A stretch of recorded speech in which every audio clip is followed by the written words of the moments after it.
Good late afternoon and thanks for joining us. I'm Holly and you're watching Kalkine TV live from Sydney. This is the last show of the day, the last trade, and there's no better way to wind down the day than with today's market close commentary. Aussie shares closed the week on a positive note thanks to strong buying in tech, mining and travel stocks. The market sentiment was boosted by firm global cues as well as an ease in travel restrictions for international travellers. Shares of travel stocks rallied after New South Wales Premier Dominic Perrottet announced this morning that the state will open its international borders to Aussies and overseas citizens from the 1st of November with certain conditions. In the travel space, the biggest gainers were Flight Centre, Webjet and Qantas. And meanwhile, the benchmark index ASX 200 settled 50.30 points or 0.69% higher.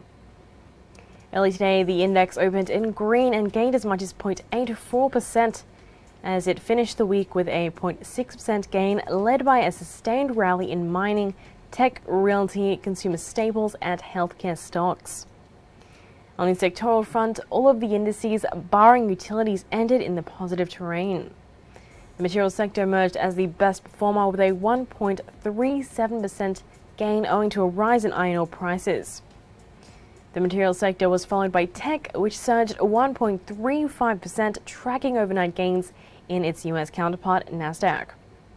Among others, consumer discretionary, financials and industrials settled with modest gains, while AREIT, energy, telecom and healthcare ended marginally lower. Bucking the trend though, utility sector witnessed a surge in selling and ended 0.74% lower. Let's have a look now at the top gainers and losers. While the best performer on the ASX pack was automobile and components manufacturer ARB Corp, which ended 5.7% higher. Some of the other notable gainers include investment platform HUB24, miner Oz Minerals and gambling company Star Entertainment, plus the infection prevention company Nanosonics. On the flip side though, the diversified financial group Pendal emerged as the worst performer with a shocking 11.25% slide. Some of the other notable losers include food and beverage and tobacco business Elders, asset management business Platinum, and Aussie winemaker Treasury Wine Estates and retailer Harvey Norman Holdings. Let's shift our lens now to the stocks that grabbed investor attention. And shares of Australia's largest iron ore miner, Rio Tinto, declined as much as 1.4% during the day's trade. The stock slipped into red after its cut full-year target for shipments of the steel-making raw materials from WA. The company said in an exchange filing that it now expects Pilbara shipments of iron ore to be in the range of 230 to 225 million tonnes in the 12 months to December 31. That is lower than the previous target of up to 340 million tonnes. The drop in shipment target was attributed to a delay in the completion of the new greenfield mine at the Goodeye and the Robe Valley brownfield mine replacement project due to tight labour markets in Western Australia. Meanwhile, shares of BHP soared as much as 2.6% after its shareholders endorsed the company's climate transition strategy. Details from BHP's annual general meeting in London revealed that 83% of shareholders supported the climate change plan. Aussie shareholders, meanwhile, are slated to vote on the same topic coming November 11th. All this as the company plans to reduce operational greenhouse gas emissions by 30% by the year 2030 and touch net zero emissions by 2050. Now it's time for a short break, but stay tuned because I'll be right back with more trending market updates.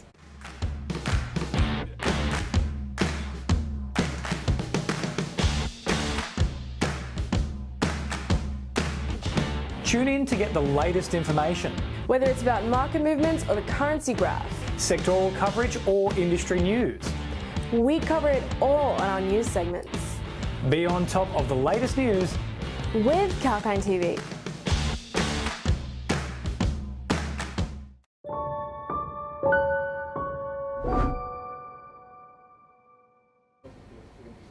Welcome back to the Market Close commentary. Let's have a look now at some more stocks that grabbed investor attention today. While shares of Qantas Airways have climbed 4.3% during the session. The stock price surged after the carrier announced a plan to sell surplus land in South Sydney's Mascot for $802 million. Australia's largest airline by fleet size has inked a pact with the consortium led by Logos Property Group for the sale of 13.8 hectares of land in Mascot. The fund proceeds will be used to reduce debts and accelerate the airline's recovery. The company aims to reach net debt target range by the end of financial year 22, as the transaction remains subject to some conditions, while the settlement of the vast majority of the lots is expected in the first half of this financial year. And shares of investment banking giant Macquarie Group gained over 3% to hit a 52-week high after a brokerage hiked its price target.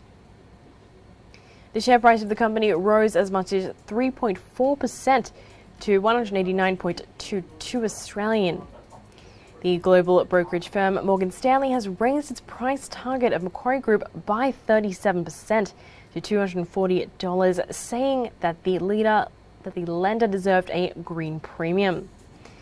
The company's shares have gained 5.25% in the last 1 month and 18.7% over a 6-month period. And meanwhile, shares of global investment business Pendal Group declined as much as 12% in an otherwise positive broader market. Shares of the company fell after they reported a spurt in funds under management during the September quarter.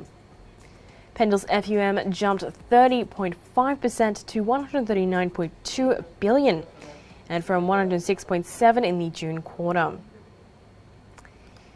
The Aussie business saw a record quarter of flows throughout the higher margin wholesale channel, with strong net inflows in the Australian large cap, sustainable multi-asset and fixed income funds. The company said that the acquisition of Thomson, Siegel and Worsley helped it to raise its FUM. And shares of biotech firm Dimerix climbed over 3% after it signed a pact with NHMRC Clinical Trials Centre at the University of Sydney. The deal has been signed to expand Clarity 2.0 clinical study sites in Australia, testing of the Dimerix-developed drug candidate DMX-200 in the COVID-19 patients with respiratory complications. Once regulatory and ethics approval is received, an initial 6 sites will begin recruitment for the Phase 3 study across New South Wales, Victoria and Queensland. The share price of beverage company Digital Wine Ventures tumbled over 6% as the company has signed a binding term sheet to acquire 100% of the Caddy Australia Limited, one of the country's leading B2B beverage marketplaces.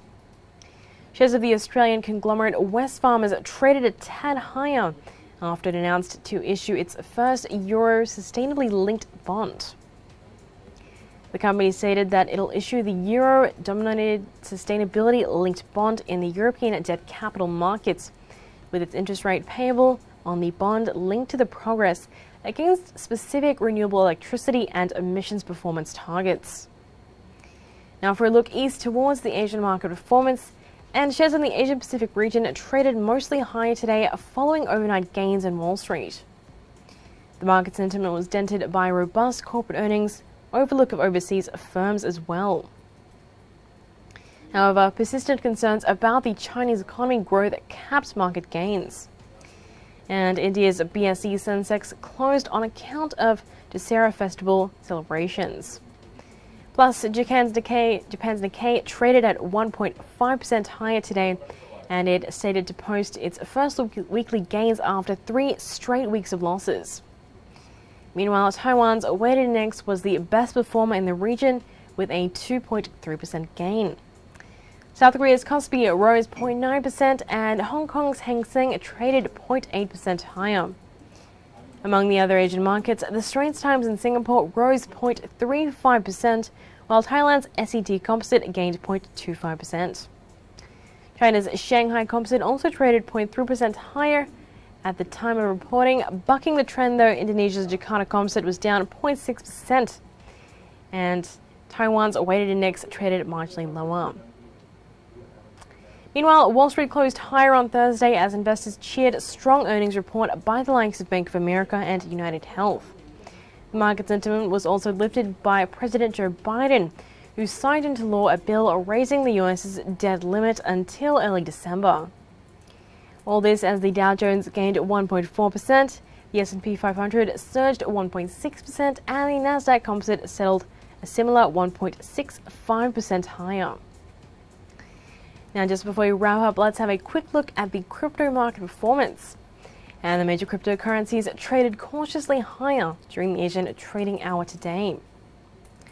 The crypto total market cap was up nearly 2% at $2.43 trillion US dollars. The market showed signs of exhaustion after a recent rally as investors remained worried about rising inflation. The minutes from the Fed Reserve's September meeting revealed that policymakers are worried that inflation pressure may prompt the central bank to roll back economic stimulus sooner than expected. The price of Bitcoin, the world's largest crypto by market cap, was up over 2%. The most popular crypto had gained over 10% in the last 7 days.